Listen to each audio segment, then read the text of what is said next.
ಎಲ್ಲರಿಗೂ ನಮಸ್ಕಾರ. Welcome back to my channel. ಇವತ್ತು ಬ್ಲೌಸ್ ಪ್ಲೇನ್ ಬ್ಲೌಸ್ ಯಾವ ರೀತಿ ಕಟ್ ಮಾಡೋದು ಅಂತ ತೋರಿಸ್ತಾ ಇದ್ದೀನಿ. ಇದು ಮೆಜರ್ಮೆಂಟ್ ಬ್ಲೌಸು. ಇದು ಬ್ಲೌಸ್ ಪೀಸು ಅರಿಶಿನ ಕುಂಕುಮಕ್ಕೆ ಇಡ್ತಾರಲ್ಲ ಆ ಪೀಸ್ನ ಎತ್ಕೊಂಡಿದ್ದೀನಿ. ನೀವು ಕಲಿಯೋರ ಬಿಗಿನರ್ಸ್ ಇದ್ದರೆ ನೀವು ಕಾಟನ್ ಸ್ಯಾರಿನಲ್ಲಿ ಟ್ರೈ ಮಾಡಿ, ಇಲ್ಲಾಂದರೆ ನೀವು ಅರಿಶಿನ ಕುಂಕುಮ ಕೊಟ್ಟಿರೋ ಅಂಥ ಬ್ಲೌಸ್ ಪೀಸ್ಗಳಲ್ಲಿ ಟ್ರೈ ಮಾಡಿ.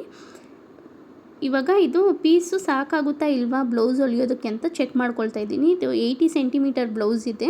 ಇದು ನನ್ನ ಸೈಜಿಗೆ ಸಾಕಾಗಲ್ಲ, ಸೊ ನಾನು ಎಕ್ಸ್ಟ್ರಾ ಒಂದು ಪೀಸ್ ಇನ್ನೊಂದು ತಗೊಂಡಿದ್ದೀನಿ. ಅದು ಸ್ವಲ್ಪ ಕಲರು ಡಾರ್ಕ್ ಆಗಿದೆ, ಪಿಂಕೇನೆ ಕಲರ್ ಡಾರ್ಕ್ ಆಗಿದ್ದರೆ ಏನು ತೊಂದರೆ ಇಲ್ಲ. ಇದು ಜಸ್ಟ್ ತೋರಿಸೋಕ್ಕೋಸ್ಕರ ನಾನು ಈ ಪೀಸ್ನ ಯೂಸ್ ಮಾಡ್ತಾಯಿದ್ದೀನಿ. ನೋಡಿ, ಈ ರೀತಿ ಡಬಲ್ ಫೋಲ್ಡ್ ಮಾಡ್ಕೊಳ್ಳಿ. ಡಬಲ್ ಫೋಲ್ಡ್ ಮಾಡಿಕೊಂಡು ಮೆಜರ್ಮೆಂಟ್ ಬ್ಲೌಸ್ ಇಟ್ಕೊಳ್ಳಿ. ಫಿಟ್ಟಿಂಗ್ ಪಾಯಿಂಟ್ ಏನೈತೆ ನಾನು ಇಟ್ಕೊಂಡಿದ್ದೀನಿ ನೋಡಿ, ಆ ಪಾಯಿಂಟಿಂದ ಉಕ್ಸು ಪಟ್ಟಿ ಗಂಟ ಚೆಕ್ ಮಾಡ್ಕೊಳ್ಳಿ. ಲೆಂತು 11 ಐತೆ, ನಾನು 11.5 ತಗೊಂಡಿದ್ದೀನಿ. ನನಗಿವಾಗ ಪೀಸ್ ಇದು ಫ್ರಂಟ್ ಬಾಡಿ ಪಾರ್ಟ್ಗೆ ಮತ್ತು ಬ್ಯಾಕ್ ಪಾರ್ಟ್ಗೆ ಸಾಕಾ ಅಂತ ಚೆಕ್ ಮಾಡ್ಕೊಳ್ಳೋದಕ್ಕೋಸ್ಕರ ನಾನು ಆ ಲೆಂತ್ ತಗೊಂಡಿರೋದು. ಈಗ ಬ್ಯಾಕ್ ಪಾರ್ಟು ಫಸ್ಟು ಮೆಜರ್ ಮಾಡ್ಕೊಳ್ತಾ ಇದ್ದೀನಿ. ಇದು 13.5 ಐತೆ, ನಾನು 14.5 ತಗೊಳ್ತಾ ಇದ್ದೀನಿ. 1 ಇಂಚು ಎಕ್ಸ್ಟ್ರಾ ತಗೊಳ್ತಾ ಇದ್ದೀನಿ. ಎಂತಕ್ಕಪ್ಪ ಅಂದರೆ ಅದು 1 ಇಂಚ್ ಬಂದುಬಿಟ್ಟು ನಾವು ಫೋಲ್ಡ್ ಮಾಡಿ ಸ್ಟಿಚ್ ಮಾಡೋದಕ್ಕೋಸ್ಕರ. ಇದು ಪ್ಲೈನ್ ಬ್ಲೌಸ್ ಆಗಿರೋದ್ರಿಂದ 1 ಇಂಚು ಬಿಡಲೇಬೇಕು. ಸೊ ನಾವು ಈಸಿಯಾಗಿ ಆರಾಮಾಗಿ ಅಲ್ಲೇ ಫೋಲ್ಡ್ ಮಾಡಿ ಸ್ಟಿಚ್ ಮಾಡೋದ್ರಿಂದ ಫಿನಿಶಿಂಗ್ ಅನ್ನೋದು ಚೆನ್ನಾಗಿ ಬರುತ್ತೆ. ಹಂಗಾಗಿ ನಾನು 1 ಇಂಚು ಜಾಸ್ತಿ ಬಿಟ್ಟಿದ್ದೀನಿ. ಇವಾಗ ಫಿಟ್ಟಿಂಗ್ ಪಾಯಿಂಟ್ ಚೆಕ್ ಮಾಡ್ಕೊಳ್ತಾ ಇದ್ದೀನಿ. ಫಿಟ್ಟಿಂಗ್ ಪಾಯಿಂಟ್ ಬಂದು 8.5 ಐತೆ, 8 ಐತೆ. ನಾನು 8.5ಗೆ ಮಾರ್ಕ್ ಮಾಡ್ಕೊಂಡಿದ್ದೀನಿ. 1/2 ಇಂಚು ಜಾಸ್ತಿ ತಗೊಂಡಿದ್ದೀನಿ. ಎಲ್ಲದಕ್ಕೂ 1/2 ಇಂಚು ಜಾಸ್ತಿ ಇರಲೇಬೇಕು, ಬಿಕಾಸ್ ನಾವು ಸ್ಟಿಚ್ ಮಾಡಾದ್ಮೇಲೆ ನಮ್ಗೆ 1/2 ಇಂಚಲ್ಲಿ ಸ್ಟಿಚಿಂಗ್ ಬರುತ್ತಲ್ಲ, ಹಂಗಾಗಿ ನಮಗೆ ನಾವು ಹಾಕಿದಾಗ ಕರೆಕ್ಟಾಗಿ ಪರ್ಫೆಕ್ಟಾಗಿರುತ್ತೆ. ಸೊ ಹಂಗಾಗಿ 1/2 ಇಂಚು ಎಕ್ಸ್ಟ್ರಾ ಇರಬೇಕು.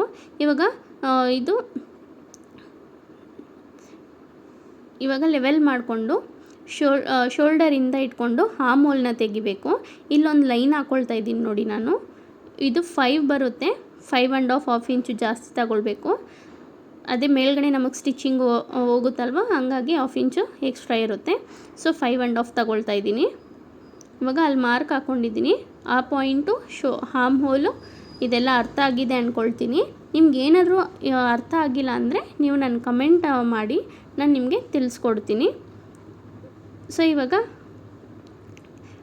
ಶೋಲ್ಡರ್ ಯಾವ ರೀತಿ ತೆಗಿಯೋದಂತ ತೋರಿಸ್ತಾ ಇದ್ದೀನಿ. ಕರೆಕ್ಟಾಗಿ ಫೋಲ್ಡ್ ಮಾಡ್ಕೊಂಡಿದ್ದೀನಿ, ಮಧ್ಯಕ್ಕೆ ಇಟ್ಕೊಂಡಿದ್ದೀನಿ ಫೋಲ್ಡಿಂಗ್ ಸೈಡು, ಅಲ್ಲಿಂದ ಅಲ್ಲಿ ಮೆಜರ್ ಮಾಡಿದ್ದೀನಿ. ಸೊ ಇದು 5.5 ಬಂದಿದೆ. ನಾನು 1/2 ಇಂಚು ಎಕ್ಸ್ಟ್ರಾ ತಗೊಂಡಿದ್ದೀನಿ. 6ಗೆ ಮಾರ್ಕ್ ಹಾಕ್ಕೊಂಡಿದ್ದೀನಿ. ಶೋಲ್ಡ್ರ್ ಬಂದುಬಿಟ್ಟು 3 ಬಿಟ್ಟಿದ್ದೀನಿ. ನೋಡಿ, ಚೆಕ್ ಮಾಡ್ಕೊಳ್ಳಿ. ನಿಮ್ಮ ಮೆಜರ್ಮೆಂಟ್ ಬ್ಲೌಸಲ್ಲಿ 3ಗಿದೆ. ನಿಮ್ಮ ಬ್ಲೌಸಲ್ಲಿ ಎಷ್ಟಿರುತ್ತೋ ಅಷ್ಟು ಮಾರ್ಕ್ ಮಾಡ್ಕೊಳ್ಳಿ. 1/2 ಇಂಚ್ ಎಕ್ಸ್ಟ್ರಾ ಬಿಟ್ಕೊಳ್ಳಿ. ಸ್ಟಿಚ್ ಮಾಡಿದಾಗ 1/2 ಇಂಚು ಎಕ್ಸ್ಟ್ರಾ ಬರೋದಕ್ಕೆ ಅಷ್ಟೇ. ಇವಾಗ ಅದೆಲ್ಲ ಲೈನ್ ಹಾಕ್ಕೊಳ್ತಾ ಇದ್ದೀನಿ ನೋಡಿ. ಆರ್ಮ್ ಹೋಲು ಮತ್ತು ಶೋಲ್ಡ್ರ್ 3 ಬಿಟ್ಟಿದ್ದೀನಿ. ಈ ಕಡೆ 3.5 ಫ್ರಂಟ್ ಪಾರ್ಟ್ ಡೀಪು ಮತ್ತು ಬ್ಯಾಕ್ ಡೀಪಿಗೆ ಬಿಟ್ಟಿದ್ದೀನಿ. ಇವಾಗ ಬ್ಯಾಕ್ ಡೀಪ್ ಎಷ್ಟೈತೆ ಅಂತ ಚೆಕ್ ಮಾಡ್ಕೊಳ್ತಾ ಇದ್ದೀನಿ. ಇದು 9.5 ಐತೆ, ನಾನು 10ಗೆ ಮಾರ್ಕ್ ಹಾಕ್ಕೊಳ್ತಾ ಇದ್ದೀನಿ. ಇಲ್ಲಿ ನಾವು ಆರ್ಮ್ ಹೋಲ್ ತೆಗಿಬೇಕಾದ್ರೆ 1 ಇಂಚು ಎಕ್ಸ್ಟ್ರಾ ತೆಗೆದು ಅಲ್ಲಿ ಕರ್ವ್ ಹೊಡ್ಕೊಳ್ಬೇಕು.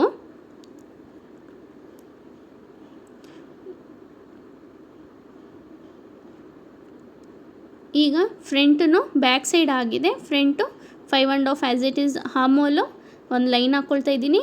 ಬ್ಯಾಕ್ ಸೈಡ್ 1 ಇಂಚ್ ತಗೊಳ್ತೀವಿ, ಇಲ್ಲಿ 1/2 ಇಂಚ್ ತಗೊಳ್ಬೇಕು.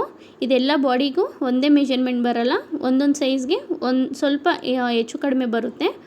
ನಿಮಗೆ ಅದು ಶೇಪ್ ಕೊಡೋಕ್ಕೆ ಬಂದಿಲ್ಲ ಅಂದರೆ ಈ ಥರ ಸ್ಕೇಲ್ ಸಿಗುತ್ತೆ ಅಂಗಡಿನಲ್ಲಿ. ಆರ್ಮ್ ಹೋಲ್ ಶೇಪ್ ಕೊಡೋದಕ್ಕೆ, ಡಿಸೈನ್ಸ್ ಕೊಡೋದಕ್ಕೂ ಆಗುತ್ತೆ ಅದು. ಸೊ ಅದರಲ್ಲಿ ಡಿಸೈನ್ ಹಾಕ್ಕೊಳ್ಳಿ. ಇವಾಗ ಫ್ರಂಟ್ ಡೀಪ್ ಎಷ್ಟೈತೆ ಅಂತ ಚೆಕ್ ಮಾಡ್ಕೊಳ್ತಾ ಇದ್ದೀನಿ. 6.5 ಇರೋದು 7, 1/2 ಇಂಚ್ ಎಕ್ಸ್ಟ್ರಾ ತಗೊಂಡಿದ್ದೀನಿ. ಸೊ 7ಗೆ ಮಾರ್ಕ್ ಮಾಡಿಕೊಂಡು ಒಂದು ಲೈನ್ ಹಾಕಿ ನಾನಿಲ್ಲಿ ನಾರ್ಮಲಾಗಿ ರೌಂಡ್ ನೆಕ್ಕೆ ಕೊಡ್ತಾ ಇದ್ದೀನಿ. ನಾನು ಎಂಥ ಡಿಸೈನ್ ಕೊಡ್ತಾ ಇಲ್ಲ. ಸೊ ಅದೇ ಸ್ಕೇಲಲ್ಲಿ ನೋಡಿ, ಈ ರೀತಿ ಮಾರ್ಕ್ ಮಾಡಿಕೊಂಡು ಈ ಥರ ಕರ್ವ್ ಹೊಡೆದ್ರೆ ಈಸಿಯಾಗಿ ನಿಮಗೆ ರೌಂಡ್ ಶೇಪ್ ಅನ್ನೋದು ಬರುತ್ತೆ. ಇವಾಗ ಇಷ್ಟು ಆಗಿದೆ, ಬ್ಯಾಕ್ ಸೈಡ್ ಆಗಿದೆ. ಅರ್ಥ ಆಗಿದೆ ಅಂದ್ಕೊಳ್ತೀನಿ. ನಿಮ್ಗೆ ಅರ್ಥ ಆಗಿಲ್ಲ ಅಂದರೆ ನಾನು ಕಮೆಂಟ್ ಮಾಡಿ. ಇವಾಗ ಫ್ರಂಟ್ ಡಾಟ್ ಯಾವ ರೀತಿ ತೆಗಿಯೋದು ಅಂತ ತೋರಿಸ್ತಾ ಇದ್ದೀನಿ. ಮಿಡಲಲ್ಲಿ ಇಟ್ಕೊಳ್ಳಿ, ಡಾಟ್ ಪಾಯಿಂಟಿಗೆ ಇಟ್ಕೊಳ್ಳಿ, ಸ್ವಲ್ಪ ಡ್ರ್ಯಾಗ್ ಮಾಡಿ, ಆವಾಗ ಸ್ಟ್ರೆಚಾಗಿ ಕರೆಕ್ಟಾಗಿ ಬರುತ್ತೆ. ಇದು 12.5 ಐತೆ. ಸೊ ಆ್ಯಸ್ ಇಟ್ ಈಸ್ ನಾನು 12.5 ಇವಾಗ ತಗೊಳ್ತಾ ಇದ್ದೀನಿ. 12.5ಗೆ ಮಾರ್ಕ್ ಮಾಡಿ 13 ತಗೊಳ್ತೀನಿ, 1/2 ಇಂಚ್ ಎಕ್ಸ್ಟ್ರಾ. ನೋಡಿ ಅಲ್ಲಿ ನಾವೇನು ಶೋಲ್ಡರ್ಗೆ ಮಾರ್ಕ್ ಮಾಡಿರ್ತೀವೋ ಅಲ್ಲಿ ಫೋಲ್ಡ್ ಮಾಡಿದ್ರೆ ನಿಮಗೆ 1.5ಗೆ 1.5 ಬರುತ್ತೆ. ಸೊ ಅಲ್ಲೊಂದು ಪಾಯಿಂಟ್ ಇಟ್ಕೊಂಡು ಆ ಪಾಯಿಂಟಿಂದ ಮಧ್ಯಕ್ಕೆ ಡಾಟ್ ತೆಗೀರಿ. ಸೊ ಇದು ಸೆಂಟ್ರ್ ಡಾಟ್ ಪಾಯಿಂಟು ನಿಮಗೆ ಕರೆಕ್ಟಾಗಿ ಬರುತ್ತೆ, ಎಲ್ಲೂ ಏನೂ ವ್ಯತ್ಯಾಸ ಆಗಲ್ಲ. ಇದು 2.5 ಐತೆ, ಆ್ಯಸ್ ಇಟ್ ಇಸ್ 2.5ಗೆ ಮಾರ್ಕ್ ಮಾಡ್ತಾಯಿದ್ದೀನಿ. ಅದು ಮಧ್ಯ ಪಾರ್ಟು ಸೆಂಟ್ರ್ ಡಾಟು ಕರೆಕ್ಟಾಗಿ ಬರಬೇಕು. ಸೊ ಹಂಗಾಗಿ ಅಲ್ಲಿ ಫೋಲ್ಡ್ ಮಾಡಿ ನೀವು ತಗೊಂಡ್ರೆ ಕರೆಕ್ಟಾಗಿ ಬರುತ್ತೆ. ಇಲ್ಲಿ 1/2 ಇಂಚು ಎಕ್ಸ್ಟ್ರಾ ಬಿಟ್ಟಿದ್ದೀನಲ್ಲ 13, ಅದು ಸ್ಟಿಚ್ ಮಾಡಿದಾಗ ನಮಗೆ ಸರಿಯಾಗಿ ಬರುತ್ತೆ. ಇವಾಗ ಉಕ್ಸ್ಪಟ್ಟಿಂದ 2.5ಗೆ ಮಾರ್ಕ್ ಮಾಡ್ಕೊಂಡಿದ್ದೀನಿ. ಅಲ್ಲಿ ಡಾಟ್ ಪಾಯಿಂಟ್ ಇತ್ತಕ್ಕೆ ಅದು 2.5 ಐತೆ. ಸೆಂಟ್ರಿಗೆ ಒಂದು ಲೈನ್ ಹಾಕ್ಕೊಳ್ತಾ ಇದ್ದೀನಿ. ಈಗ ನಿಮ್ಮ ಬ್ಲೌಸ್ ಮೆಜರ್ಮೆಂಟ್ ಬ್ಲೌಸಲ್ಲಿ ಯಾವ ರೀತಿ ಇರುತ್ತೋ ಅದೇ ರೀತಿ ನೀವು ತಗೊಳ್ಳಿ. ಆವಾಗ ಕರೆಕ್ಟಾಗಿ ಮೆಜರ್ಮೆಂಟ್ ಪ್ರಕಾರ ಸ್ಟಿಚಿಂಗ್ ಅನ್ನೋದು ಬರುತ್ತೆ. ಇವಾಗ ಆರ್ಮ್ ಹೋಲು ಏನೈತೆ ಫಿಟ್ಟಿಂಗ್ ಪಾಯಿಂಟು ಅಲ್ಲಿಂದ ಇಲ್ಲಿಗೆ 3 ಐತೆ. ಸೊ ಆ್ಯಸ್ ಇಟ್ ಈಸ್ ನಾನು 3ಗೆ ಮಾರ್ಕ್ ಮಾಡಿ ಆ ಕಡೆ ಇರೋ ಆರ್ಮ್ ಹೋಲ್ ಡಾಟ್ನ ತೆಗಿತಾ ಇದ್ದೀನಿ. ಅಲ್ಲಿಂದ ಅಲ್ಲಿಗೆ 3 ಲೆಂತು. ಇದು 3 ಡಾಟ್ಸ್ ಬ್ಲೌಸು, 4 ಡಾಟ್ಸ್ ಇಲ್ಲ. ಸೊ ನೆಕ್ಸ್ಟ್ ಟೈಮ್ ನಿಮಗೆ 4 ಡಾಟ್ ಬ್ಲೌಸ್ ತೋರಿಸ್ತೀನಿ. ಸೊ ಇಷ್ಟೇ, ಇದು ಅವ್ರ ಮೆಜರ್ಮೆಂಟ್ ಬ್ಲೌಸಲ್ಲಿ ಹೆಂಗಿರುತ್ತೋ ಸೇಮ್ ಅದೇ ರೀತಿ ನೀವು ಸ್ಟಿಚ್ ಮಾಡ್ಕೊಳ್ಬೋದು. ಇವಾಗ ಬೆಲ್ಟ್ ಪೀಸಿಂದ ಇಲ್ಲಿಗೆ 5.5 ಇತ್ತು, ನಾನು 1/2 ಇಂಚ್ ಎಕ್ಸ್ಟ್ರಾ ತೊಗೊಂಡಿದ್ದೀನಿ. ಸೊ 6ಗೆ ಮಾರ್ಕ್ ಮಾಡ್ಕೊಂಡಿದ್ದೀನಿ. ಇವಾಗ ಫ್ರಂಟ್ ಉಕ್ಸ್ಪಟ್ಟಿಂದ ಇಲ್ಲಿಗೆ 3 ಇರೋದು 3.5 ತೊಗೊಂಡಿದ್ದೀನಿ. ಇವಾಗ ಡಾಟ್ಸ್ ಇಟ್ಕೊಂಡು ಅದ್ರ ಮೇಲೆ ಕರ್ವ್ ಮಾಡ್ಕೊಳ್ಳಿ.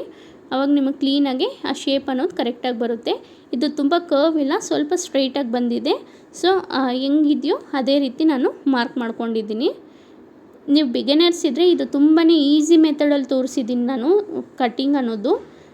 ನಿಮ್ಗೆ ಅರ್ಥ ಆಗಿದ್ದರೆ ಅರ್ಥ ಆಯ್ತಂತ ಕಮೆಂಟ್ ಮಾಡಿ, ಅರ್ಥ ಆಗಿಲ್ಲ ಅಂದರೆ ಏನಾದರೂ ಡೌಟ್ಸ್ ಇದ್ರೂ ಕಮೆಂಟ್ ಮಾಡಿ. ಇವಾಗ ಅದನ್ನೆಲ್ಲ ಕಟ್ಟಿಂಗ್ ಮಾಡ್ಕೊಳ್ತಾ ಇದ್ದೀನಿ ನೋಡಿ.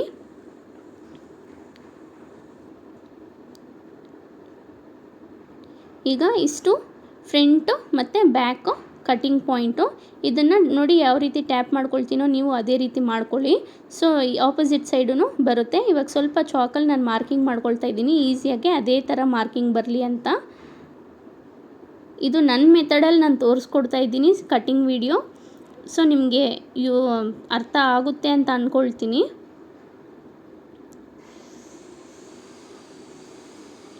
ಇಷ್ಟೇ ಫ್ರಂಟ್ ಡಾಟು ಬ್ಯಾಕು. ಈಗ ಬೆಲ್ಟ್ ಪೀಸ್ ಯಾವ ರೀತಿ ಕಟ್ ಮಾಡೋದು ಅಂತ ತೋರಿಸ್ತಾ ಇದ್ದೀನಿ. ಇದು ಬಂದುಬಿಟ್ಟು ಸ್ಟಾರ್ಟಿಂಗ್ 3, ಮಧ್ಯ 2.5 ಐತೆ, ಮತ್ತು 3ಗೆ ಬಂದೈತೆ. ಇಲ್ಲಿ 3 ಇರೋದು 3.5 ಪಾಯಿಂಟ್ ಹಾಕ್ಕೊಂಡಿದ್ದೀನಿ. 2 ಇರೋದು 2.5ಗೆ ಮತ್ತು 3.5 ಮಾರ್ಕ್ ಹಾಕ್ಕೊಂಡಿದ್ದೀನಿ. ನೋಡಿ ಇದೇ ರೀತಿ ಮಾರ್ಕಿಂಗ್ ಮಾಡಿಕೊಂಡು ಜಸ್ಟ್ ಆ ಪಾಯಿಂಟ್ಸ್ ಮೇಲೆ ನೀವು ಲೈನ್ ಹಾಕ್ಕೊಂಡು ಬಂದರೆ ಸಾಕು, ಕರ್ವ್ ಅನ್ನೋದು ಬರುತ್ತೆ ಆರಾಮಾಗಿ. ಇವಾಗ ಇದು ನಾರ್ಮಲಾಗಿ ಒಂದು ಸೈಡ್ಗೆ 3 ಪೀಸಸ್ ಇರಬೇಕು. ನಾನಿಲ್ಲಿ ಬರೀ ಒಂದು ಸೈಡ್ಗೆ 2 ಪೀಸಸ್ ಇಟ್ಕೊಳ್ತಾ ಇದ್ದೀನಿ. ಇದು ಜಸ್ಟ್ ರಫಾಗಿ ನಾನು ತೋರಿಸೋದಕ್ಕೋಸ್ಕರ ಸ್ಟಿಚ್ ಮಾಡ್ತಾ ಇರೋವಂಥ ಬ್ಲೌಸ್ ಪೀಸ್ ಇದು. ಸೊ ನೀವು ನಾರ್ಮಲಾಗಿ 6 ಪೀಸ್ ಇರಲೇಬೇಕು ಕಂಪಲ್ಸರಿ, ಆವಾಗ ಕರೆಕ್ಟಾಗಿ ಚೆನ್ನಾಗಿ ಬರುತ್ತೆ ಫಿಟ್ಟಿಂಗ್ ಅನ್ನೋದು ಪಾರ್ಟು. ಇಷ್ಟೇ ಇದು ಕಟ್ಟಿಂಗು. ಇವಾಗ ನಾನು ಬರೀ 4 ಪೀಸಸ್ ಇಟ್ಕೊಂಡಿದ್ದೀನಿ. ನೆಕ್ಸ್ಟು ಸ್ಲೀವು ಯಾವ ರೀತಿ ಕಟ್ ಮಾಡೋದು ಅಂತ ತೋರಿಸ್ತಾ ಇದ್ದೀನಿ. ನಾನು ಮೆಗಾ ಸ್ಲೀವ್ಸ್ ಮಾಡ್ತಾಯಿದ್ದೀನಿ. ನನ್ನ ಬಟ್ಟೆ ಅದೇ ಸ್ಟಾರ್ಟಿಂಗಲ್ಲಿ ಹೇಳ್ದಂಗೆ ಬ್ಲೌಸ್ ಪೀಸ್ ಸಾಕಾಗಿಲ್ಲ. ಸೊ ನಾನು ಬೇರೆ ಪೀಸ್ ಇಟ್ಕೊಂಡಿದ್ದೀನಿ ಸ್ಲೀವ್ಸ್ಗೋಸ್ಕರ. ಸ್ವಲ್ಪ ಇಷ್ಟು ಕಟ್ ಮಾಡ್ಕೊಳ್ತಾ ಇದ್ದೀನಿ ಫಸ್ಟು. ಈಗ ನೋಡಿ ಇದು ಸ್ಲೀವ್ಸು, ಮೆಗಾ ಸ್ಲೀವ್ಸ್ಗೆ ನಾನು ಕಟ್ ಮಾಡಿರೋವಂಥ ಪೀಸು. ಇದನ್ನು ಈ ರೀತಿ ಫೋಲ್ಡ್ ಮಾಡಿಕೊಂಡು ಕರೆಕ್ಟಾಗಿ ಇದೇ ರೀತಿ ಫೋಲ್ಡ್ ಮಾಡ್ಕೊಳ್ಳಿ ಮತ್ತು ಲೆವೆಲ್ ಮಾಡ್ಕೊಳ್ಳಿ ಪೀಸ್ನ. ಈಗ ಲೆಂತ್ ನೋಡಿ ಇದು 3/4 ಹ್ಯಾಂಡ್ ಐತೆ ಅವ್ರದ್ದು. ನಾನು ಮೆಗಾ ಸ್ಲೀವ್ಸ್ ಕೊಡ್ತಾ ಇರೋದು ಬರೀ ಫಿಟ್ಟಿಂಗ್ ಪಾಯಿಂಟ್ ತೊಗೊಂಡಿದ್ದೀನಿ. ಫಿಟ್ಟಿಂಗ್ ಪಾಯಿಂಟ್ ಬಂದುಬಿಟ್ಟು 5.5 ಐತೆ, 5.5ಗೆ ಮಾರ್ಕ್ ಮಾಡ್ಕೊಂಡಿದ್ದೀನಿ.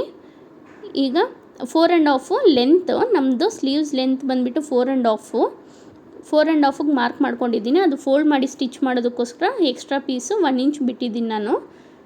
ಈಗ ಫಿಟ್ಟಿಂಗ್ ಪಾಯಿಂಟಿಂದ ಅಲ್ಲಿಗೆ 3 ಇಂಚು ನೋಡಿ ಆ ಪಾಯಿಂಟು ತೋರಿಸ್ತಾ ಇದ್ದೀನಲ್ಲ, ಅಲ್ಲಿಂದ ಅಲ್ಲಿಗೆ 3 ಇಂಚ್ ತಗೊಂಡಿದ್ದೀನಿ.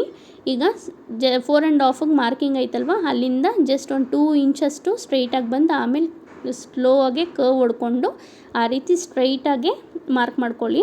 ಮತ್ತು ಈ ಕಡೆ ಕೆಳಗಡೆ 1 ಇಂಚ್ ಈ ಕಡೆಗೆ ಬಂದು ಒಂದು ಲೈನ್ ಹಾಕ್ಕೊಳ್ಳಿ. ತುಂಬಾ ಈಸಿಯಾಗಿ ಸ್ಲೀವ್ಸ್ ಕಟ್ ಮಾಡ್ಕೊಳ್ಬೋದು. ಸ್ಲೀವ್ಸ್ ಏನು ತುಂಬ ಕಷ್ಟ ಏನಿಲ್ಲ, ಪ್ರಾಕ್ಟೀಸ್ ಮಾಡೋ ಗಂಟ ಅಷ್ಟೇ. ನೋಡಿ ಇದೇ ರೀತಿ ಫೋಲ್ಡ್ ಮಾಡ್ಕೊಳ್ಬೇಕು. ಹಿಂಗೆ ಬರುತ್ತೆ ಸ್ಟಿಚಿಂಗು. ಇದನ್ನು ಕಟ್ ಮಾಡ್ಕೊಳ್ತಾ ಇದ್ದೀನಿ ಲೆವೆಲಾಗೆ. ಈಗ ಇದು ಸ್ಲೀವ್ಸು ಕಟ್ಟಿಂಗ್ ಆಗಿದೆ. ನೋಡಿ ಈ ರೀತಿ ಬರುತ್ತೆ ಕಟ್ಟಿಂಗ್ ಅನ್ನೋದು ನಿಮ್ಮದು.